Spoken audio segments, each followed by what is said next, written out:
함께 은혜 나눌 말씀 보도록 하겠습니다. 누가복음 21장 34절에서 38절 말씀. 누가복음 21장 34절에서 38절 말씀입니다. 제가 가진 성경으로는 신약성경 133쪽이 되겠습니다. 찾으신 줄 알고 한 절씩 교독하겠습니다. 제가 34절을 먼저 읽습니다. 너희는 스스로 조심하라. 그렇지 않으면 방탕함과 술취함과 생활의 염려로 마음이 둔하여지고 뜻밖의 그날의 덫과 같이 너희에게 임하리라.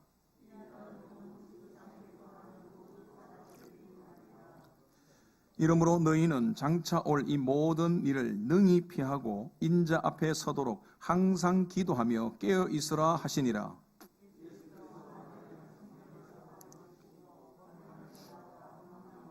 함께 읽겠습니다. 모든 백성이 그 말씀을 들으려고 이른 아침에 성전에 나아가더라. 아멘, 아멘. 할렐루야. 2부 예배 참 잘 나오셨습니다. 우리 전후 좌우 한번 인사하시죠. 잘 됩니다. 잘 될 수밖에 없습니다. 앞으로 잘 될 일만 남았습니다. 네, 오늘 본문을 가지고 항상 기도하며 깨어 있으라라는 제목으로 함께 말씀 나누며 은혜 나누도록 하겠습니다. 예수님은 이제 마지막 한 주간을 보내고 있는데 이 마지막 십자가를 지시기 전에 이 한 주간 동안에 반복해서 말씀을 가르치고 있습니다. 그 말씀의 핵심은 바로 종말입니다. 그리고 하나님의 나라에 대한 말씀을 가르치고 있습니다. 제자들이 곧 예수님은 이 제자들을 두고 이제 십자가를 지고 죽게 될 것, 또 부활하여 승천하게 될 것을 아셨기에 남은 제자들과 또 남은 하나님의 백성들이 다가올 미래를 대비하고 잘 준비하기를 원하셨던 겁니다. 그래서 마지막 이 순간에 말씀을 계속해서 가르치고 있습니다. 특별히 오늘 본문에서 예수님은 그동안 설명했던, 가르쳤던 종말을 어떻게 대비해야 될지, 어떤 자세로 장차 오게 될 이 모든 일들을 준비해야 할지를 말씀해 주고 있습니다. 오늘 말씀을 통하여서 오늘날 저와 여러분들 그리스도의 제자인 우리가 주 오심을 기다리면서 반드시 가르치어야 할 태도와 자세가 무엇인지를 살펴보면서 함께 교훈받고 은혜 나누도록 하겠습니다. 첫 번째는요, 예수님은 제자들에게 스스로 조심하라고 권면하고 있습니다. 24절을 함께 읽겠습니다. 시작. 너희는 스스로 조심하라.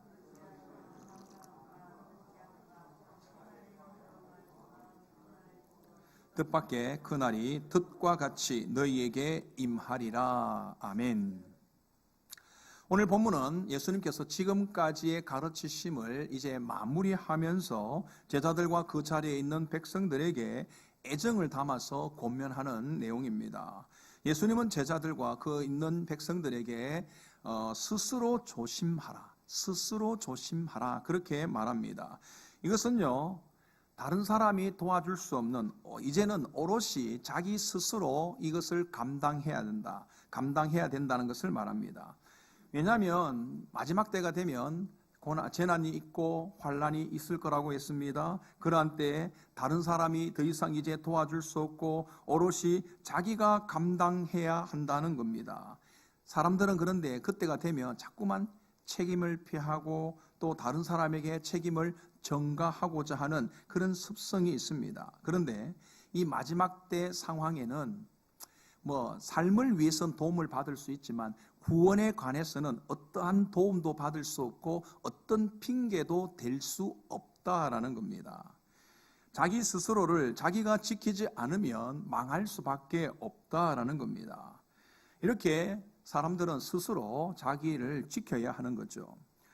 하나님은 인간을 창조하실 때 책임 있는 존재로 창조하셨습니다. 왜냐하면 모든 일에 책임을 지시는 하나님께서 자기의 형상을 담게 창조했기 때문에 우리 또한 책임 있는 존재인 것입니다. 그러니 책임을 회피한다거나 책임을 다른 사람에게 전가한다는 것은 하나님이 기뻐하는 모습이 아니다라는 겁니다. 여러분 기억하시기 바랍니다. 마지막 때의 그 구원의 책임은 다른 사람에게 있지 않고 오롯이 나에게 있다라는 겁니다. 저도 여러분을 위해서 삶은 뭐 이렇게 저렇게 서로 도울 수 있지만 구원 문제에 대해서는 중보하며 기도해 줄 수는 있지만 그 구원의 결정은 내가 하나님과의 관계 속에서 확실하게 결정을 봐야 되는 것입니다. 자, 그러면 예수님께서는 이 마지막 때에 무엇을 조심하라고 말씀하고 있는가? 오늘 본문에 보면 방탕함과 술 취함과 생활의 염려를 조심해야 한다고 말하고 있습니다. 왜냐하면 이것들이 사람의 마음을 둔하게 만들고 스스로 지킬 수 없도록 하기 때문이다라는 겁니다. 여기 마음이 둔하여지고의 이 둔하여지고라는 헬라어 단어는요, 바레오라는 단어를 쓰고 있는데 원래의 뜻은 짐을 지우다, 짐을 너무 과적하다 이런 뜻입니다. 그러니 이 말은요, 죄의 짐이 너무 무거우면 양심이 제 기능을 발휘하지 못하게 된다라는 겁니다. 즉 방탕함과 술 취함 그리고 이 생활의 염려가 신앙적인 감각을 무디게 해서 하늘의 음성을 들려줘도 듣지 못하고 징조를 보여줘도 보지 못하게 구별할 수 없게 된다라는 겁니다. 그리고 이 방탕함과 술 취함은 아주 밀접한 관계가 있습니다. 방탕함은요, 어떤 것을 말하냐면 술 취한 이후에 벌어지는 혐오스러운 일, 부끄러운 일 이런 모습들을 표현할 때 방탕한다라고 말합니다. 술 취하다라는 말은 만취하다 이런 뜻입니다. 만취해서 자기 몸을 가누지 못하고 수치스러운 모습을 보이는 것을 말하는 거죠. 제가 대학교를 졸업할 때 교직을 이송해서 교생 실습을 나간 적이 있습니다. 교생 실습을 나가서 그 교생 실습하는 교사들, 학생 교사죠. 그들이 뭐 자주 술자를 했는데 그때마다 이 학생들은 그렇게 술을 많이 마시지는 않았어요. 그런데 마지막 모든 것을 마치고 쫑파티라 그러죠. 이제 마지막 날 되니까 그때 이 부산대 앞에 가가지고 같이 이렇게 쫑파티를 하는데 엄청 먹더라고요. 저는 뭐 술을 안 먹으니까 그 안주만 먹고 있는데 나중에는 이 사람들이, 이 학생들 전부 다 그냥 술이 너무 취해가지고 정신을 못 차리는 겁니다. 특별히 그게 여학생들이 밖으로 나왔는데 그냥 땅바닥에 들어 눕는 거예요. 집에 보내야 되는데 멀쩡한 사람은 저밖에 없으니까 이 참 어떻게 할 방법이 없더라고요. 쓰러져 있는 사람 한번 일으키려고 이렇게 쭉 이렇게 끌어당겼더니 몸이 쭉 이렇게 처지니까 이 옷이 이렇게 쭉 올라가는 거예요. 제가 너무 놀래가지고 손을 이렇게 팍 놔버리니까 막 땅바닥에 철푸덕 넘어지고 그러는 거예요. 야, 이 모습을 보니까 너무 이게 이 술을 취하면 여자들의 모습이 너무 수치스럽구나 이런 것을 제가 보게 되었습니다. 그런 상태에서 어떤 분별력과 통찰력을 가지고 어떻게 주어지는 이 세상을 분별하고 살 수가 있겠습니까? 덫이 있어도 모르는 거예요. 무슨 일이 생겨도 깨닫지도 못하고 알지도 못하는 그런 상태인 거죠. 자, 그러면 세상 사람들은 하나님의 백성들 말고 세상 사람들은 왜 이렇게 술에 취하고 방탕한 모습을 보일까요? 마지막 때에 일어나는 여러 가지 징조들이 있습니다. 그 징조가 2주 전에 우리가 말씀을 보았는데 바로 이 땅에 재난이 있고 또 성도들에게는 여러 가지 환난이 있게 될 것이라고 말씀을 드렸습니다. 마지막 때예요. 또 이 땅에 많은 사람들은 이 땅을 살아가면서 하늘을 바라보지 않고 땅만 보고 살기 때문에 이 땅에서 잘 살고 싶은 겁니다. 넉넉하게 살고 싶고 성공하게 살고 싶고 풍요하게 부유롭게 살고 싶습니다. 그런데 생각만큼 그렇게 삶이 되지 않죠. 그러다 보니 생활의 염려, 삶의 염려들이 많이 생기는 겁니다. 이런 고통과 고난들, 염려, 걱정을 잊어버리기 위해서 술을 찾고 도박을 하고 게임에 빠지고 향락에 몸을 맡기는 겁니다. 왜요? 그렇게 하면 잠깐 그것들을 잊어버리기 때문에 그렇습니다. 마지막 때의 예표인 노아 홍수 심판 때에도 사람들은 비슷한 모습을 보여줍니다. 사람들, 그때 그 당시에 많은 사람들이 방탕과 향락에 몰두했습니다. 하나님의 경고를 무시한 채 이 세상 속에 있는 것들을 사모하고 그것을 얻기 위해서 먹고 마시고 결혼 장가가고 시집가고 이런 일들만 몰두했다라는 겁니다. 그러다가 경고가 120년 동안 계속 지어졌잖아요. 그런 식으로 하면 세상이 망한다, 하나님께로 돌아오라. 그러나 그것을 듣지 않고 있다가 결국엔 망하게 되었습니다. 그런데 여러분 생각해 보세요. 이렇게 무시무시한 징조가 계속해서 들려진다면 상식적으로 깨닫지 않을 수 없지 않습니까? 계속 보여주고 계속 들려주고, 근데 이게 조그만한 게 아니라 실제로 우리 눈으로 봐도 엄청난 것들을 보게 된다면 깨달아야 되는데 깨닫지 못하는 겁니다.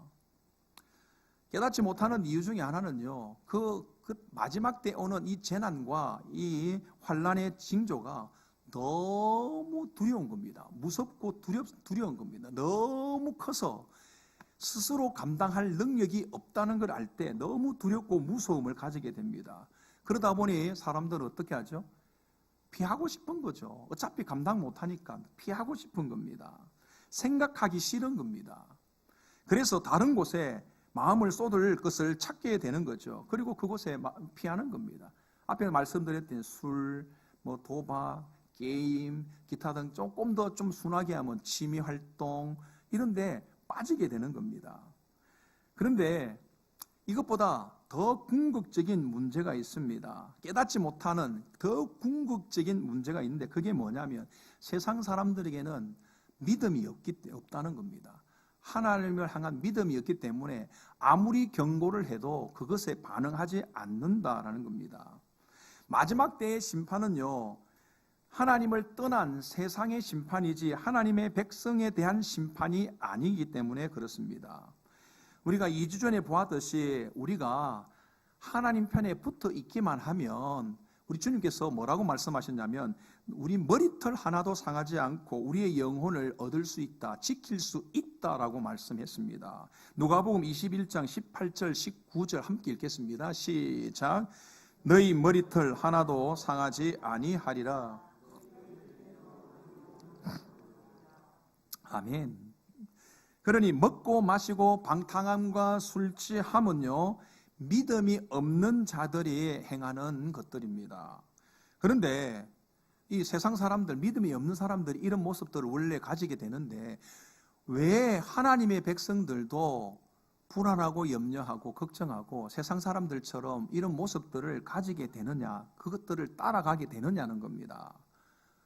그 첫 번째 이유는 믿음이 떨어지고 부족하기 때문이다라는 겁니다. 믿음이 없는 사람들이 그렇게 하는데 믿음의 사람들도 믿음이 떨어지면, 이런저런 이유로 믿음이 떨어지면 분별력을 잃고 세상 사람들처럼 따라가게 되는 겁니다. 두 번째는 유혹을 받아서, 우리 안에 있는 욕심과 욕망에 유혹을 받으면 속아서 그렇게 따라가게 되는 겁니다. 실제로 세상은요, 아주 세상에 있는 거짓된 것을, 악한 것들을 교묘하게 아주 좋은 것처럼 포장을 하고 있습니다.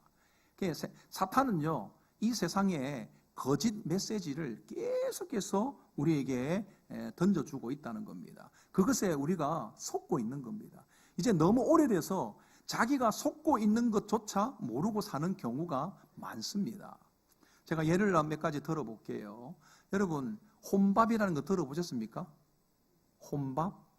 혼자 먹는 거거든요.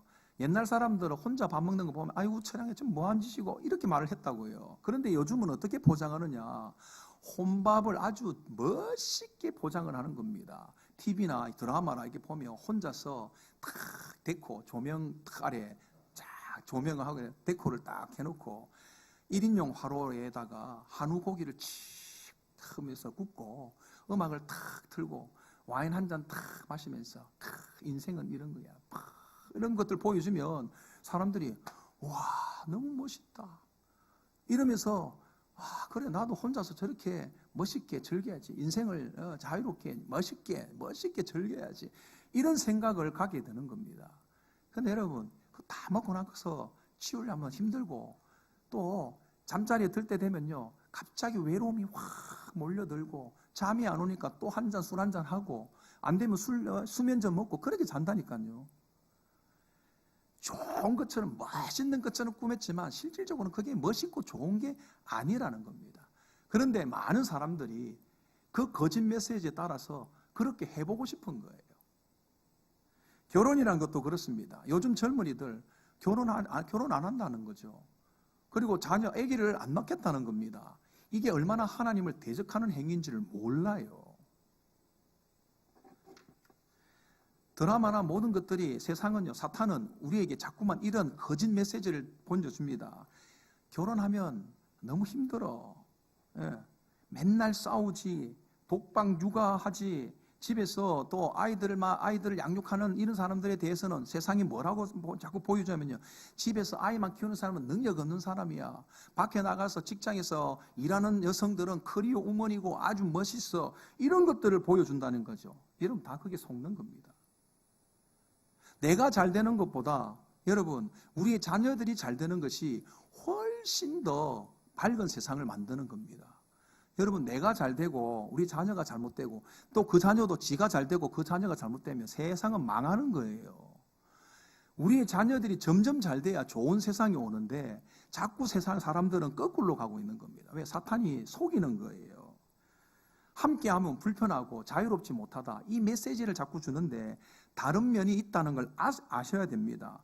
함께 사랑함으로 말미암아 주어지는 기쁨이 있고 서로 배려함으로 말미암아 느낄 수 있는 따뜻함이 있고 자녀의 탄생을 통한 새 생명의 환희가 있는 겁니다. 결혼하지 않고 자녀를 낳지 않으면 느낄 수도 없고 깨달을 수도 없는 것들입니다. 편하고 자유로운 것이 좋은 것이라고 세상은요 우리를 속이고 합리화시키고 있습니다. 그래서 함께함으로 사랑하고 인내하고 위로하고 배려하는 그곳에 있는 깊은 기쁨을 맛보지 못하게 되는 겁니다. 그래서 여러분 우리가 깨어있지 않으면 이렇게 세상이 주는 거짓 메시지에 속아서 넘어가는 거예요. 그래서 그게 멋있는 것처럼 자유로운 것처럼 쫓아가는데 쫓아가다 보면 나중에 보면 끝이 망하는 거라는 거죠. 지금 얼마나 많은 사람들이 이 거짓 메시지에 속아서 사랑과 희생과 인내가 주는 평안과 안식과 기쁨을 모르고 사는지 모릅니다. 우리는요 함께함으로 누릴 수 있는 엄청난 행복이 있습니다. 기쁨이 있습니다. 아주 은은하게 세상 방식대로 자기 마음대로 편한 대로 사는 사람들은요 제가 감히 말씀을 드리는데 천국에 들어가기 어렵습니다. 왜냐하면 천국은 어떤 곳입니까? 하나님을 믿는 믿음 안에서 하나님을 따라 하나님은 사랑이시다. 그래서 그곳은 서로 사랑하고 서로 위로하고 서로 격려하고 내가 조금 더 희생해서 더 서로를 행복하게 만들어주는 그런 곳인데 아니 이 땅에서 맨날 다른 사람은 생각지도 않고 배려하지도 않고 오직 나만 잘 된다고 이렇게 이기적으로 산 사람들이 어떻게 천국에서 살 수 있겠어요? 사랑하는 여러분, 마지막 때가 되면 될수록 세상은 더욱더 우리를 유혹하고 미혹합니다. 거짓 메시지를 우리에게 던져줍니다. 따라서 깨어있지 않으면 속게 되는 겁니다. 그래서 주님은 오늘 조심하라. 마지막 때가 되면 조심하라. 정신을 차리라는 겁니다. 데살로니가전서 5장 6절 그러므로 우리는 다른 이들과 같이 자지 말고 오직 깨어 정신을 차릴지라. 정신 차리라는 거예요. 마지막 때 그때 가서 아이고 제가 속았습니다. 내가 잘못했습니다. 그래봐야 소용없다는 겁니다. 그때는 이미 늦다라는 겁니다. 시간이 있을 때 여러분 정신 차리고 우리가 깨어서 조심해야 하는 겁니다. 그래서 세상이 주는 거짓 메시지에 속지 않고 저와 여러분들이 구원에 참여하는 자들이 또 구원의 기쁨을 맛보는 자들이 다 되시기를 주님의 이름으로 축원합니다. 두 번째는요, 예수님은 항상 기도하며 깨어있으라고 권면하십니다. 36절을 우리 다 같이 함께 읽겠습니다. 시작. 이러므로 너희는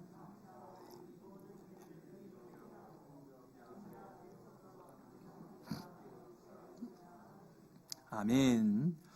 예수님은 마지막 때에 우리의 마음을 둔하게 하는 방탕함과 술취함과 생활의 염려를 조심하라고 하셨습니다. 왜냐하면 뜻밖의 마지막 날에 그것들이 덫이 되어서 우리를 넘어뜨리게 될 수 있기 때문입니다. 그리고 그 마지막 날은요, 누구에게는 임하고 누구에게는 임하지 않는다, 그런 게 아니에요. 세상 마지막 날의 심판은 모두에게 임합니다. 그런데 모두에게 임해도 하나님의 백성들은 하나님께서 지키고 보호한다는 겁니다. 심판이 임하지 않는 게 아니에요. 심판은 임하는데 그때 지키고 보호를 받는다라는 겁니다. 그러면서 예수님은 그날에 장차 올 모든 일을 능히 피할 수 있는 방법을 이제 말씀하시는 거예요. 조심하라, 정신 차려라 그래 놓고 피할 수 있는 방법을 말씀해 줍니다. 그 방법이 뭐냐? 바로 항상 기도하며 깨어 있어야 된다. 항상 기도하며 깨어 있어라, 그렇게 말하는 겁니다. 자, 항상 기도하며 깨어 있어라의 이 문장 중에 기도하라는 것이 강조점이 있을까요? 깨어 있으라는 곳에 강조점이 있을까요? 깨어 있으라에 강조점이 있습니다. 깨어 있어야 되는 거죠. 왜냐하면 바로 앞에 내용을 보면 깨어있지 않으면 마음이 둔하여져서 그날에 덫에 걸릴 수 있기 때문에 그렇습니다. 깨어있어야 덫에 걸리지 않는 거죠. 그래서 조심해야 되는 겁니다.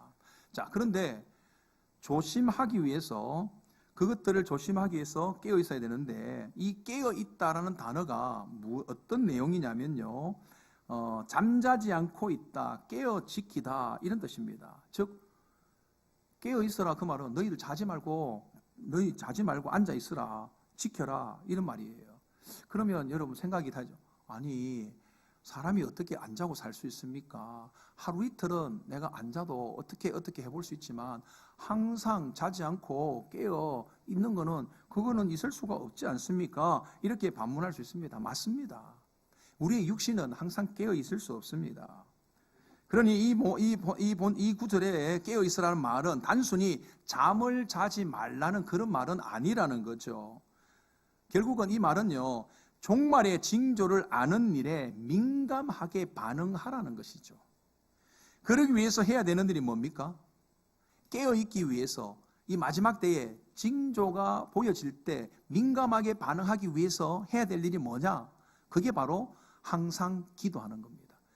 깨어 있기 위해서 항상 기도해야 되는 거예요. 기도해야 되는데 한두 번 기도하는 것이 아니라 항상 기도해야 항상 깨어 있을 수 있다라는 겁니다. 그래야 내가 모든 일에 민감하게 반응해서 이 덫이 있음을 알고 넘어갈 수 있다는 겁니다. 기도할 때 성령께서 우리에게 깨달음을 주십니다. 무엇이 옳고 무엇이 그른지, 어떤 것이 하나님의 뜻인지, 이 모든 것들을 성령께서 우리에게 가르쳐 주십니다. 또 이것들을 알면 우리가 어떻게 할까요? 속지 않고 그것들을 조심해서 극복할 수 있도록 도와주십니다. 따라서 이 말씀은 우리가 기도를 통해서 하나님의 뜻을 깨닫고 또 그것을 적극적으로 실천함으로 세상에 있는 유혹과 미혹에 속지 않게 되고 뛰어넘어야 된다는 거죠. 그래서 그날에 이 모든 것을 피하고 주님 앞에 서도록 해야 된다는 겁니다. 다 깨어서 항상 기도해서 깨어 있으면 이 모든 것들을 알게 되겠죠. 덫을 피하여서 결국에는 하나님 앞에 설 수 있게 된다라는 겁니다. 이렇게 깨어있는 삶은요, 곧 주님이 오신다는 것을 알고 그 주님이 미워하는 죄들을 항상 멀리하고 주님이 기뻐하는 선을 행하며 살아가는 그런 삶을 말하는 겁니다. 그런데 예수님께서 이제 자신이 이 땅에 얼마 남지 않은 것을 알고 계시잖아요. 이 시점에서 제자들과 그 말씀을 듣는 자들에게, 성전에 올라와 있는 자들에게 항상 기도하라, 이렇게 강력하게 권면하는 이유가 뭘까요? 우리가 기도하면 우리가 속지 않고 구원의 기쁨에 참여한다는 것, 이 사실을 사단이 알까요? 모를까요? 사단도 알아요. 우리가 기도하면 깨어 있게 되고, 깨어 있으면 자기가 아무리 덫을 놔도 그것들 다 피하고 극복하고 구원에 참여한다는 거 사단도 압니다. 그러니 사단이 가만히 있겠어요? 사단도 가만히 있지 않습니다. 온갖 수단과 방법을 다 동원해서 우리가 기도하지 못하도록 방해한다는 겁니다.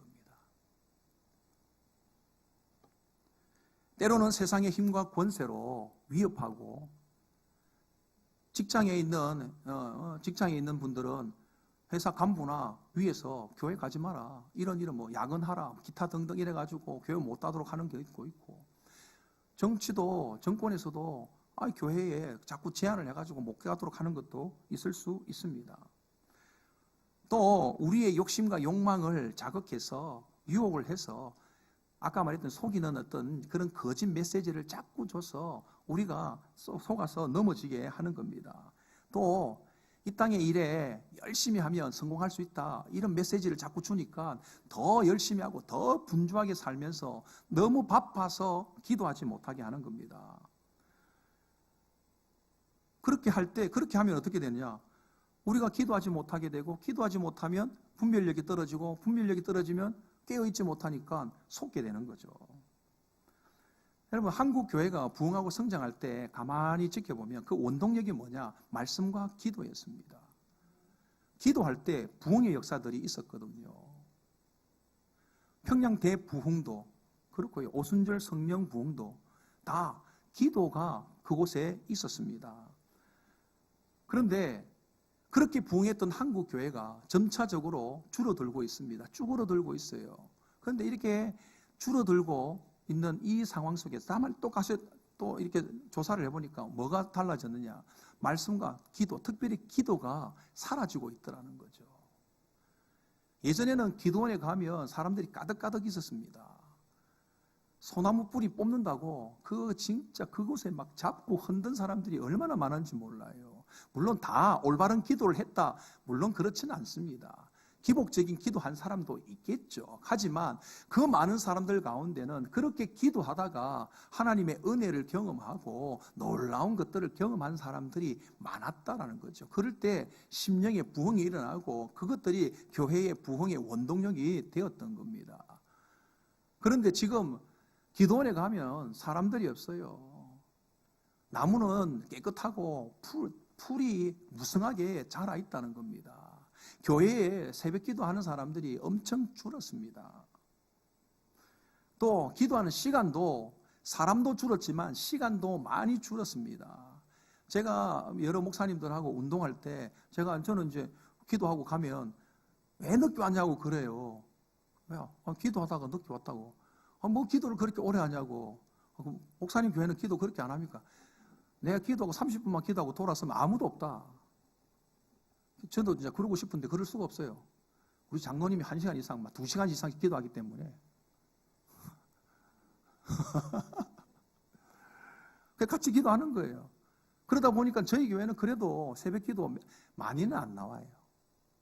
많지는 않지만 오신 분들이 그래도 오랫동안 기도하니까 교회가 영적인 영성을 그나마 유지하고 있는 겁니다.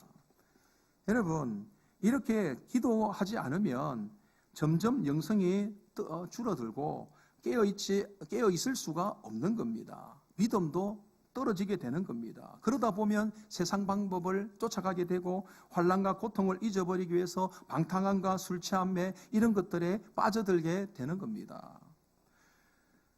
자, 사탄이 우리가 기도하면 깨어서 이 모든 덫을 피하고 하나님의 편에 설 수 있다는 것 다 알았는데, 반대로 기도하지 않으면 이제 우리가 깨어있지 못하고 망하게 되잖아요. 사탄이 이런 걸 다 아는데 예수님은 알까요, 모를까요? 예수님도 알죠. 더 잘 아시죠. 어떤 걸 더 잘한다고요? 우리가 연약해서 그런 사탄이 유혹하고 위협하고 유혹하면 그것에 무너지고 속아서 넘어질 수 있는 연약한 존재임을 하나님은 잘 아십니다. 주님은 더 잘 아십니다. 그래서 주님이 그런 곳에 넘어가지 않도록 오늘 방법을 강구하는데, 이 마지막 때에 강구를 하는데 그게 뭐냐? 그게 말씀을 가르치는 겁니다. 말씀을 들을 때 깨달음이 있고 기도의 자리로 나아가게 되는 겁니다. 여러분 보십시오. 이제 예수님께서 십자가 지실 날이 며칠 남지 않았어요. 이미 2, 3일 지났잖아요. 그러면 남은 날이 얼마 남지 않았는데, 이 남은 기간 일주일 동안에 주님께서 하신 일이 뭐냐?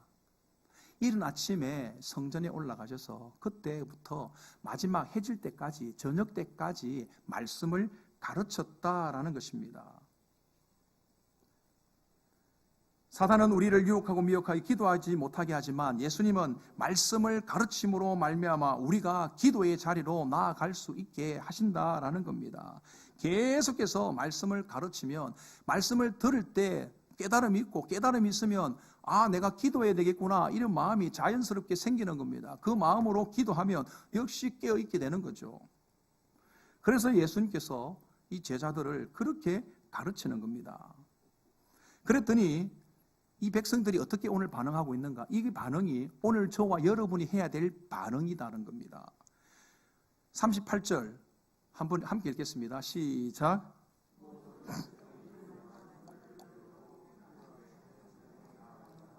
아멘. 모든 백성들이 그 말씀을 들으려고 이른 아침부터 성전에 나왔다라는 겁니다. 예수님께서 말씀을 가르칠 때 그 말씀이 그들에게 강력한 도전이 되고, 그들이 말씀대로 살기 위해서 결심하고 결단하게 되는 것입니다. 그러면서 그들은 자연스럽게 기도의 자리로 나아가게 되는 겁니다. 성경에 보면 누가복음 24장 49절에 보면 주님께서 이렇게 말합니다. 볼지어다 내가 내 아버지께서 약속하신 것을 너희에게 보내리니 너희는 위로부터 능력을 입혀질 때까지 이 성에 머물라 하시니라. 성령을 받을 때까지 이곳에 머물러 있으라, 그렇게 했어요. 그랬더니 제자들이 그 말씀대로 마가 다락방에 모여가지고 함께 기도하였다는 겁니다. 모여 있으라 했는데 그들은 말씀을 들었잖아요. 그 말씀을 들을 때 뭡니까? 말씀을 듣고 깨달으면 기도한다는 걸 알았기 때문에 그들이 모여서 말씀 듣고 기도한 겁니다. 사도행전 1장 14절, 여자들과 예수의 어머니 마리아와 예수의 아우들과 더불어 마음을 같이하여 오로지 기도에 힘쓰더라. 그렇게 기도했더니 어떤 일들이 일어납니까? 바로 이어서 오순절 마가 다락방, 오순절 성령의 역사가 그들 가운데 임한 겁니다. 성령의 은혜가 그들 가운데 임하니까 어떤 변화가 일어납니까? 그 제자들에게 변화가 일어났지 않습니까? 그동안에 십자가 지기 전까지 제자들이 예수님을 그렇게 따라다녔지만, 그 따라다닐 동안 예수님께서 끊임없이 하늘을 이야기하였습니다. 하나님 나라를 이야기했습니다. 그런데도 불구하고 제자들은 그곳에 별로 관심 없고 이 땅에 관심을 두고 이 땅에서 성공해서 하나는 좌편에 하나는 우편에 그렇게 살고 싶은 마음으로 주님을 따라다녔다는 거죠. 그러다가 갑자기 예수님이 붙잡히니까 너무 무섭고 두려워서 도망가 버렸지 않습니까? 그랬던 제자들이 기도하다가 오순절 성령의 역사를 체험하고 나니까 어떻게 됩니까? 공회에 붙잡혀가도 당당하게 이야기하고, 나중에는 10명의 제자들이 다 십자가에 이렇게 저렇게 순교하게 되지 않습니까? 아무리 그들을 넘어뜨리려도 이제는 그들의 믿음을 넘어뜨릴 수가 없게 된 것입니다. 어떤 위협과 유혹이 와도 다 감당하게 되더라는 겁니다. 그렇습니다. 주님의 말씀을 듣고 기도에 힘쓰면 우리의 삶에도 이와 같이 놀라운 일들이 변화가 일어나게 된다는 겁니다. 오늘 저와 여러분은 마지막 때를 살아가고 있지 않습니까? 이 마지막 때에 지금 하나님께서 보여주신 징조들이 많이 있잖아요. 자연재해부터 시작하여서 사랑이 식어지는 것, 불의가 판을 치는 세상, 여러분 다 보고 있지 않습니까? 이런 것들을 볼 때 우리가 해야 될 것은 더욱더 깨어 기도하고 조심하는 거죠. 그러기 위해서 그게 잘 안 되니까, 기도하는 게 어려우니까 그 기도할 수 있는 자리로 나아가도록 말씀을 들으면 여러분 내 마음에 기도하고 싶은 마음이 일어나게 되는 겁니다. 그러니 먼저 말씀을 듣기 위해서 결심하고 결단해야 하는 겁니다. 저와 여러분들이 오늘 해야 될 결단이 바로 그거예요.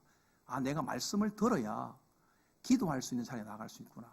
기도해야 깨어 있을 수 있구나. 깨어 있어야 덫에 걸리지 않구나. 덫에 걸리지 않아야 내가 주님 앞에 설 수가 있게 된다. 그러니 그래야 방탕함과 술 취함과 생활의 염려에 빠지지 않고 마음이 둔하여지지도 않고 마지막 때를 잘 준비하는 겁니다. 저는 개인적으로 1년에 한 2번 이상, 2-3번 정도 제가 존경하는 정필도 목사님을 찾아서 만납니다. 서성이 날 때, 생신 때, 또 이번에 얼마 전에 교육자 수련회를 통해서 가서 또 3일 동안 말씀을 듣고 왔거든요.